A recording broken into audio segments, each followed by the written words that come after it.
पर Indian foundation को ISO 9001:2021 से प्रमाणित KIA गया है। यह विश्व में पहली ऐसी संस्था है जिन्हें प्रमाण पत्र मिला है, जिनकी शुरुआत हुई होते सिस्टम फॉर विजडम, यानी स्टेप बाय स्टेप खुशियों से भरा है। तो आइए पिछले 25 सालों में फाउंडेशन की कुछ उल्लेखनीय अचीवमेंट की यात्रा देखते हैं।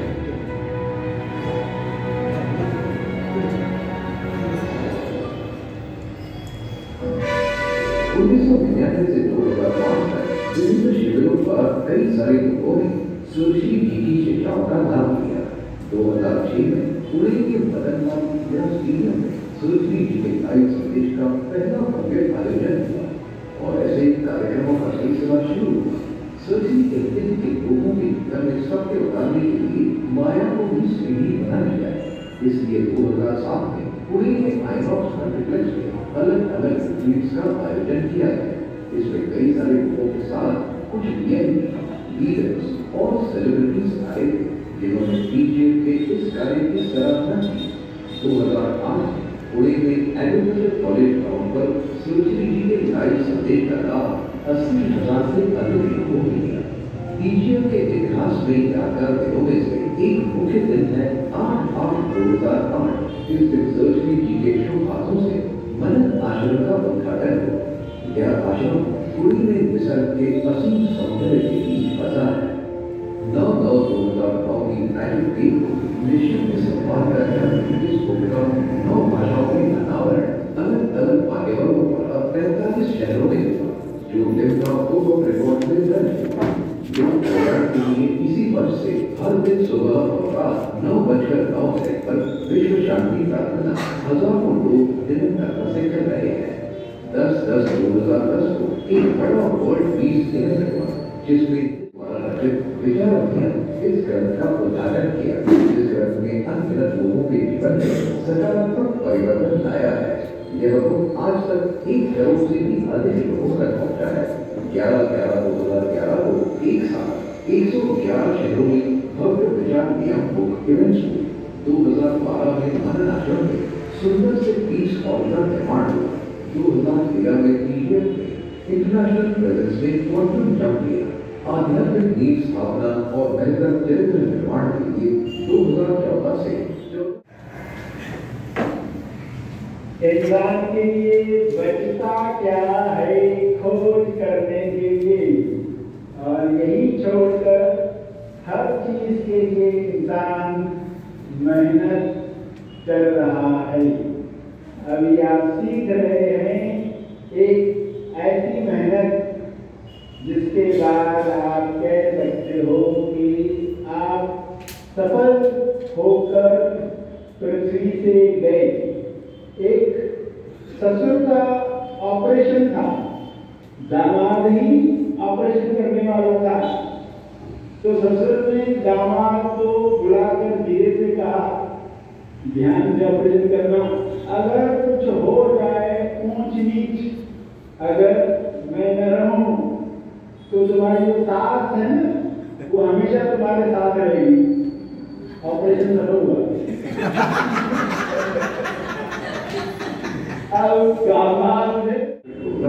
महाआसमानी का ज्ञान शिविर, जिसका 1 लाख से अधिक लोगों ने फिजिकली लाभ लिया है और ऑनलाइन लेना शुरू हुआ। अधिकांश लोग इस ज्ञान का लाभ ले पाए, इसलिए 2021 से TGF के शिविर प्रकाशन ऑनलाइन माध्यम से भी लेना शुरू हुए। 2022 में मनन आश्रम के परिसर में और घर का उद्घाटन हुआ, जहाँ साधक शांत वातावरण में ध्यान का गहरा अनुभव ले सकते हैं। तब से वहाँ पर निसर्ग ज्ञान शिविर, स्पिरिचुअल हीलिंग, ध्यान मंदिर शिविर जैसे निवासी ज्ञान शिविर आयोजित किए जाते हैं। TGF के सिस्टम फॉर विजडम के लिए ISO और क्रिसिल में सम्मानित। विचार देख लेने के बाद आप खुद को कहो, कोई पास्ट नहीं है, कोई फ्यूचर नहीं है, केवल मैं हूँ। कोई पास्ट नहीं है, इस वक्त कोई पास्ट नहीं है, कोई फ्यूचर नहीं है, केवल मैं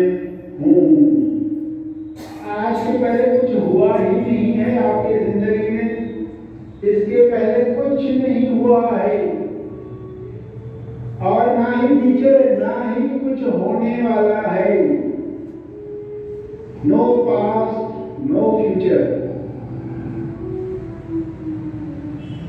केवल मैं हूं। देखो ये कहने के बाद आपके अंदर क्या हो रहा है।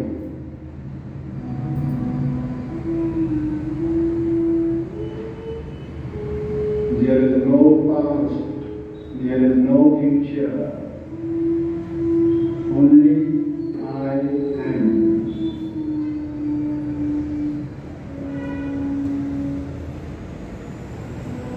भूतकाल से मुक्त हो,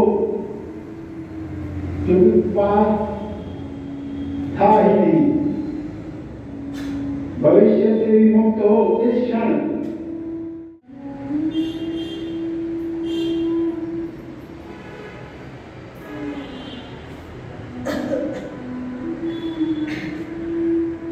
कुछ नहीं है तो कुछ नहीं को जानो।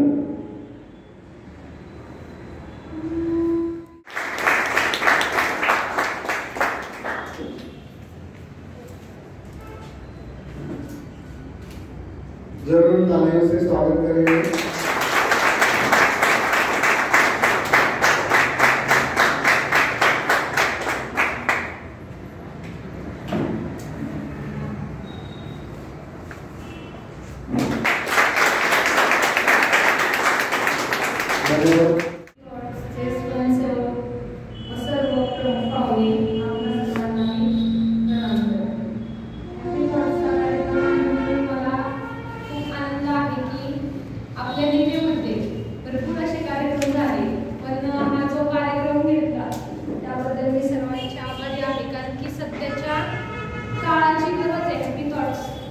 कारण की दिवसेंदिवस पूर्वीचं जे शेड्यूल असायचं पूर्वीच्या लोकांचं ते थोडंसं स्वतःला पण थोडा वेळ देऊ शकत होते, पण सध्याच्या युगामध्ये आपण बघितलं तर सगळेच जण बिझी आहेत.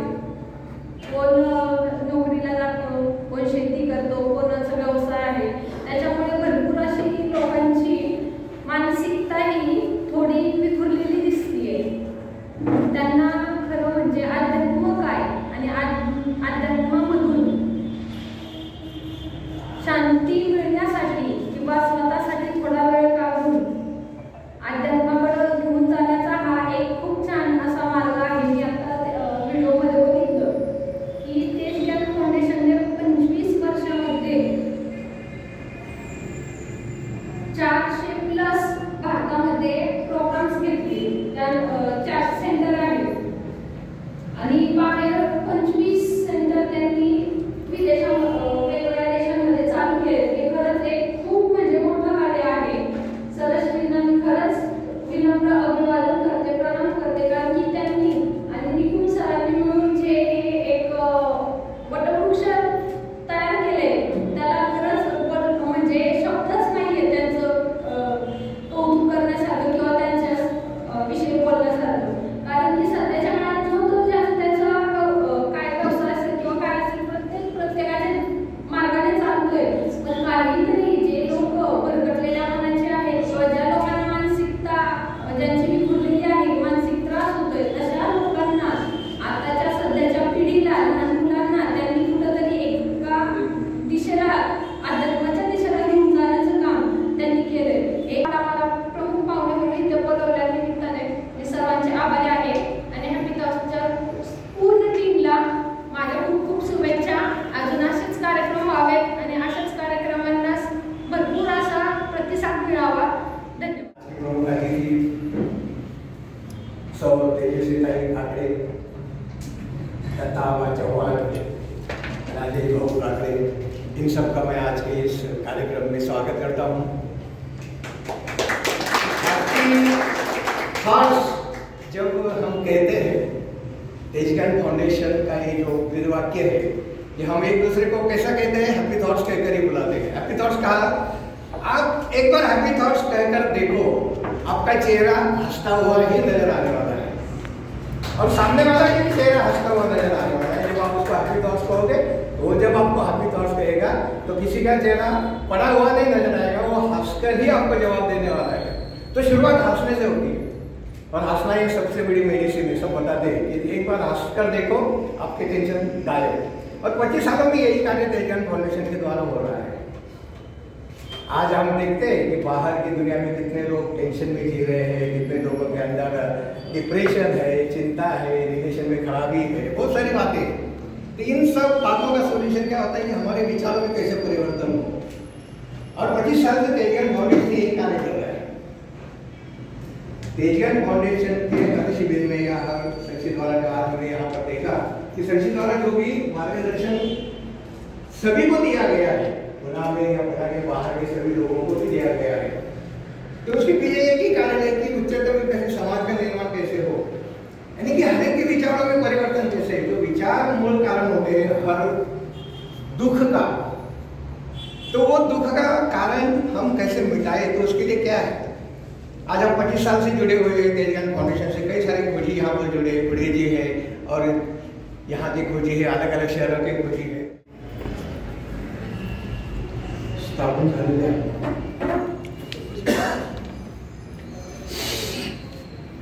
सर श्री तेज पारखेजी यांच्या ध्यान शिबिराच्या निमित्ताने इथं उपस्थित असलेले आणि ज्यांनी आपल्याला चांगलं मार्गदर्शन केलं ते अशोकरावजी निकुंभ सर,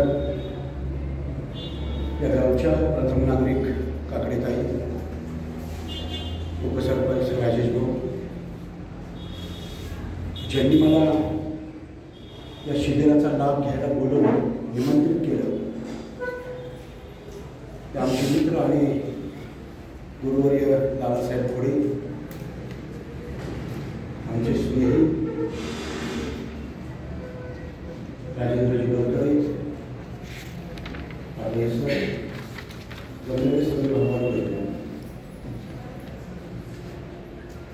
ध्यान ह्या संदर्भात ते आता सांगत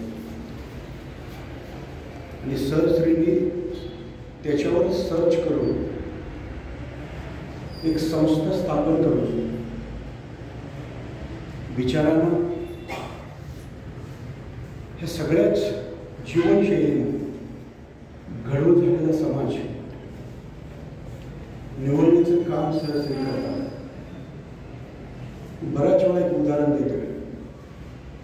हत्तीच्या पायानं घडून झालेलं पाणी बोटाच्या एवढीच एक पाणलोळी स्वच्छ करायचा प्रयत्न करत असतात. म्हणजे ज्याला चांगलं करायचं आहे त्यांनी आपल्या क्षमता, जग, आयुष्य हे काय विचार करायची गरज नाही. त्यांनी आपलं चांगलं काम असंच करत राहावं, मग ते सरश्री करतात. ते सकारात्मक विचार आपल्या मनात यावा म्हणून आपण ध्यानाचा विचार करतो. ध्यान हे एकाग्रता करण्यासाठी आपण ध्यानाचा विचार शब्द आहे. काही ह्या सगळ्या गोष्टींचा विचार करतात. दोन माणसाला पूर्वी हजारो वर्षापूर्वी ज्यांना जो घेता आला ते आहेत डॉक्टर बाबासाहेब आंबेडकर, जे गौतम बुद्ध, आणि दुसरे आहेत जैन धर्माचे कोण पहिले कोण भगवान महावीर हे 24वे झाले. भावी सांगा मग पहिले कोण? आदिनाथ का कोण?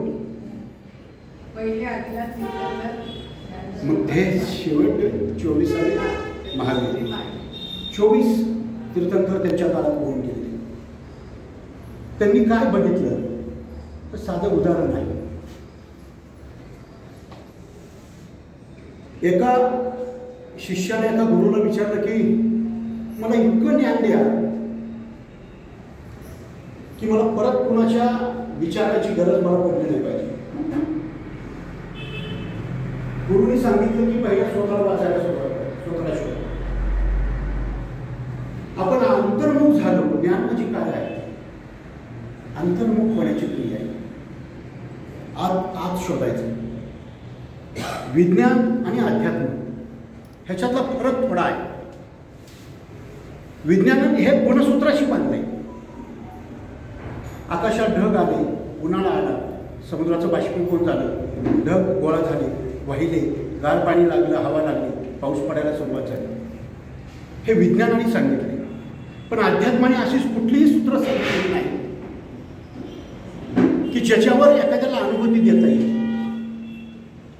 अध्यात्मही हिथं बांधले अध्यात्माशी, आणि अध्यात्माचं ज्ञान हे आत्म्याशी बांधले. त्याची अनुभूती अशी प्रश्न उलगडून नाही सांगता येत लगेचच. त्यासाठी हे सांगतात तसं परत ध्यान करावं लागेल. विचलित झालेलं मन स्थिर करणं, एकाच गोष्टीवर विचार करणं, ते श्वासोश्वासावर असेल नाही तर आणखी दिव्याच्या वातीवर असेल नाही ते आणखी कशावर, आणि एकाग्र मन मग आपल्याला एकदम निर्विकार करून टाकते. मी 10 तास ध्यान केलं, मी 11 तास ध्यान केलं, पण 1 मिनिटसुद्धा आपण एकाग्र होऊ शकत नाही. 1 मिनिटसुद्धा. आणि ज्यावेळेस तुम्ही 1 मिनिट एकाग्र होऊ शकता, समजा तुम्ही तुमच्या आत्म्याचा जवळ गेलाय म्हणून. ह्या जगात तुम्ही सगळ्याला फसवू शकता, परमेश्वरासहित, स्वतःच्या आत्म्याला नाही. तोच असा आहे की ज्याला साक्षी पुरावा नाही, पण त्याला तुम्ही फसवू नाही शकत. सगळ्यांना सांगता, अहो विचारा मी माझ्या मित्राला काय सांगितलंय ते साक्षी. आपण साक्षी पुरावा काढतो बाहेर, आत्म्याला साक्षी नाही, प्राणाला साक्षी नाही. पण ह्यांनी जे जे बाबतीत आपण सांगत होतो की आत्मज्ञान झालं पाहिजे. मी चांगला का वाईट आहे, मी चांगले कपडे घातलेत का वाईट आहे, समाज मला चांगला म्हणतो का वाईट आहे, माझ्याकडे पैसे आहेत का नाही, ह्या सगळ्या विचाराच्या गोंधळात एकाग्रता राहू शकते का एवढा विचार करा. आणि त्या विचाराच्या नादात आपण स्वतःला अडवून टाकतो आणि आत्मज्ञान ही गोष्ट बाजूलाच ठेवतो. व्यवहार आणि आत्मज्ञान ह्या जमीन आसमानाच्या फरक असणारी गोष्ट. व्यवहारात खोटं बोलला तरी चालतं आणि चांगलं वाईट बोललं तरी चालतं. आता विष्णूने आपल्या शरीराची जी रचना आहे, ह्याला जे ब्रह्मांड मिळेल, जे ब्रह्मत्व दिलेलं आहे, ह्याला जो क्षत्रियाचा भाग दिलेला आहे, पोटाला वैष्णवाचा भाग दिलेला आहे, आणि पायाला आपण शोधू. पण ह्या मनोनी गेलेल्या आपण म्हणतो स्मृती, ह्या रोज आपल्याच जवळ आहेत. त्या समाजाला तुम्हाला मोठं आणि छोटं करणाऱ्या नाही. माणूस आणि जीव हा तिथून सगळ्यात एक आहे. त्यामुळं कधीही कुणाला आयुष्यात कमी समजत जाऊ नका आणि कमी समजू नये. एक संन्याशी, त्याचे 2 शिष्य फिरत असतात. फिरता फिरता नदी पार करायची म्हणून ते तिथं थांबतात. एक युवती तिथं थांबलेली असते की आता ही नदी पार करायची कशी. हे 2 तर संन्याशी तरुण. त्या मुलीला एक संन्याशी उचलतो, खांद्यावर घेतो, पलीकडे नेतो, नदीच्या सोडतो आणि आश्रमात जातो. दुसरा संन्याशी तिच्याकडे बघत राहतो, त्याच्याकडे तो त्यांच्या गुरुकडे तक्रार करतो की तुम्ही आता सांगितलं की संन्यास म्हणून स्वतःला सांभाळायला पाहिजे, वैराग्य घ्यायला पाहिजे, ब्रह्मचर्य पाळायला पाहिजे, आणि ह्याने आता मुलीला खांद्यावर घेऊन नदीला पार करून ठेवलं. बघा हा किती वाईट. गुरुने दुसऱ्या आपल्या एका शिष्याला बोलवलं आणि विचारलं, हे सांगतोय ते काय. म्हणलं बरोबर आहे, पण तुम्ही घडलेली घटना अजून घेऊन इथं बरोबर आलाय, तो त्यात किती अडकलाय बघा. माझ्या वाटेला आलेलं कार्य केलं, मी त्यात अडकायचं का नाही हा माझा विचार. कुठलाही प्रपंच, कुठलाही संसार, कुठलीही गती हे आपल्याला अडकवतं. सर्वप्रथम श्रीला नमस्कार करतो. आणि या ध्यान महोत्सवामध्ये आम्हाला तुम्ही या ठिकाणी बोलवलं, मान सन्मान दिला आणि त्या लायक समजला, त्याबद्दल मी सर्वप्रथम आपल्या सगळ्यांचे मनापासून आभारी आहे. तर या ठिकाणी आम्हाला आमंत्रित केले ते खुडे सर, रेणुकाबाबी असतील, नम्रताजी कामतकर असतील, प्रसादजी कामतकर असतील, कोकरे सर असतील, पवारजी असतील, राजेंद्र बरकडे असतील, आशाताई गवळे असतील, आशा मॅडम असतील आणि अनेक लोक असतील. व्यासपीठावर उपस्थित असलेले अशोकरावजी निकुम सर, आमचे वहिनी आणि या गावाचे प्रथम नागरिक तेजस्वीताई काकडे, माजी बांधकाम सभापती दत्ताबा चव्हाण.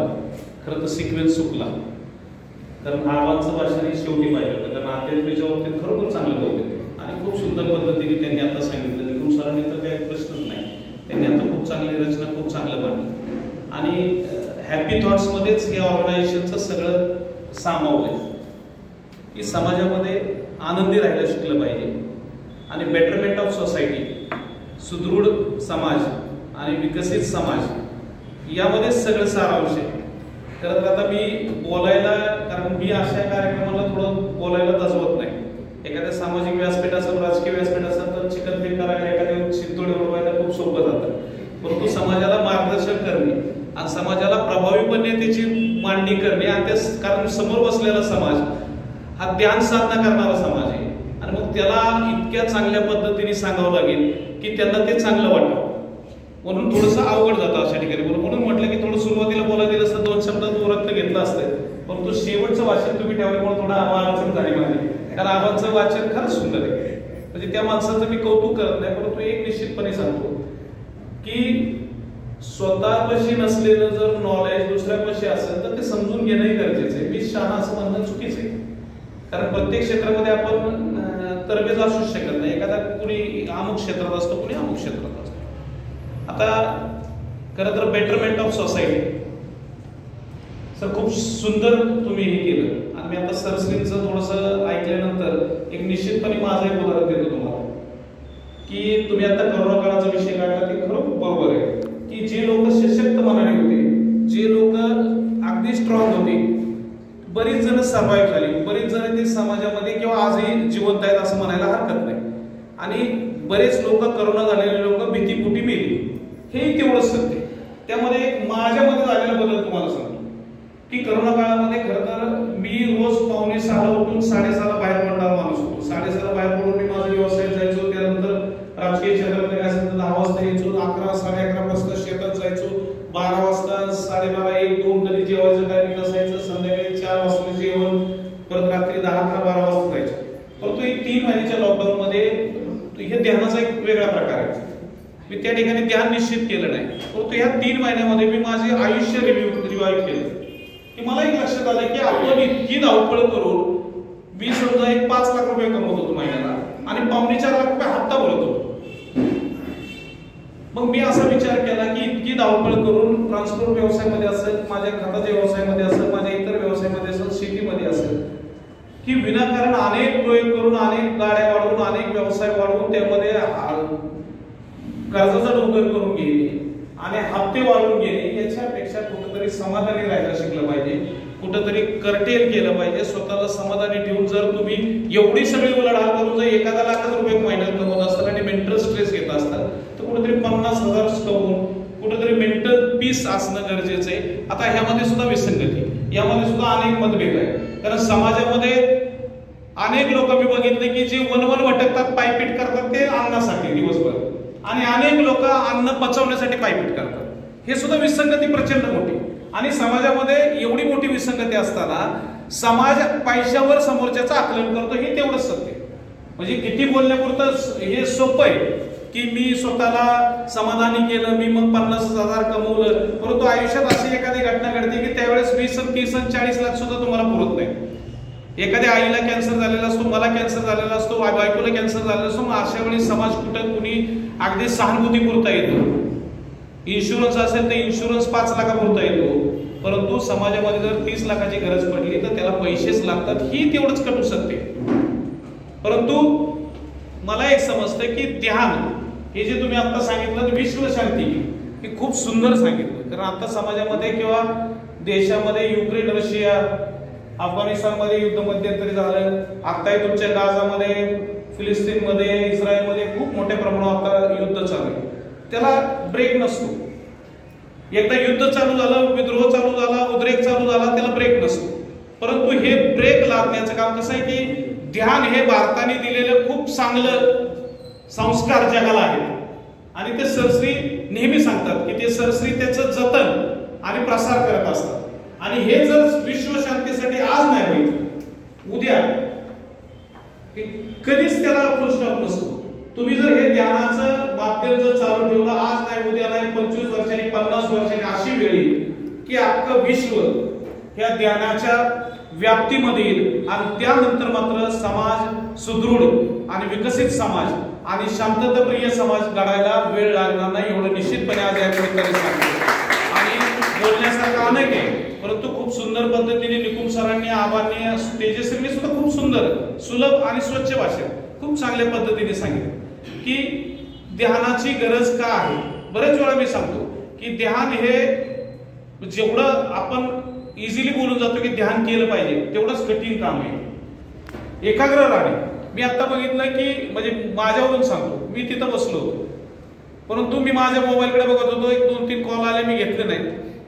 त्या ठिकाणी सरश्री ध्यानाचा तुम्हाला उपदेश देत होते, त्या ठिकाणी तुम्ही सगळी डोळे बंद करून होता, मी सुद्धा डोळे मधून बंद करत होतो. परंतु ध्यान करणं इतकं सोपं नाही. इतक्या आणि आधुनिकता, या आधुनिकच्या जीवनामध्ये ध्यान करणं इतकं अवघड झालंय की इतकी स्पीडी लाईफ झालंय तुमचं, की इतकी म्हणजे फास्ट लाईफ झालंय की त्यामध्ये थांबणं म्हणजे कठीणच झालंय. आणि त्यामुळे सरश्री सांगतात की आधुनिकतेला आध्यात्मिकाची जोड हवी, ध्यानाची जोड हवी, तेव्हा तुम्ही समाजामध्ये चांगलं वाईटची निवड करू शकता. समाजामध्ये तुम्ही थांबायचं कुठं, चालायचं कुठं, समाजामध्ये तुम्हाला संतुष्ट कुठं मिळालं पाहिजे, समाजामध्ये तुम्हाला म्हणजे अध्यात्माची जोडीमुळे तुम्हाला कुटुंबाला किती वेळ दिला पाहिजे, तुम्ही मुलांना किती वेळ दिला पाहिजे. आणि दुसरी गोष्ट, तुम्ही म्हणजे आता खरं तर मला हे 25वं वर्ष आहे, त्याबद्दल आपल्या मनापासून शुभेच्छा व्यक्त करतो. मला आठवायची गरज नाही, कारण माझंही लग्न 1999 ला झालंय.